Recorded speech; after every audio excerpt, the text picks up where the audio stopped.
Hello കൂട്ടുകാരെ, നാളെ ഇപ്പോഴും കിടന്ന സീരിയലിൽ എന്തൊക്കെയാണെന്ന് നോക്കാം. ആദ്യം നമ്മുടെ രാജശ്രീയുടെ ഭർത്താവിൻ്റെ അടുത്ത പരാതികളായിരുന്നു. ചേട്ടൻ ഇങ്ങോട്ട് വരുന്നില്ല, നിവിൻ തോന്നിയതുപോലെയാണ് നടക്കുന്നതൊക്കെ എന്ന് പറഞ്ഞിട്ട്. അപ്പോൾ പുള്ളിക്കാരൻ അപ്രതീക്ഷിതമായിട്ട് വന്നിട്ട് രാജശ്രീക്ക് ഒരു സർപ്രൈസ് കൊടുക്കുകയാണ് ചെയ്യുന്നത്.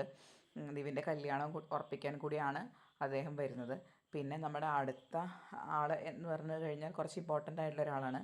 മറ്റാരുമല്ല, ജയപാലൻ്റെ മകൾ രാഗിണി ബാംഗ്ലൂരിൽ നിന്ന് പഠിക്കുകയാണല്ലോ. അപ്പോൾ അവൾ ബാംഗ്ലൂരിൽ നിന്ന് വരുന്നുണ്ട്, കാറൊക്കെ ആയിട്ടാണ് വരുന്നത്. അപ്പോൾ വരുന്ന വഴിക്ക് നമ്മുടെ കാവേരി സ്കൂട്ടി ആയിട്ട് പോകുന്നത് കാണും. അപ്പോൾ സ്കൂട്ടി ആയിട്ട് പോകുന്നത് കാണുമ്പോൾ ജയപാലൻ്റെ അതേ സ്വഭാവം തന്നെയാണ് രാഗിണിക്കും.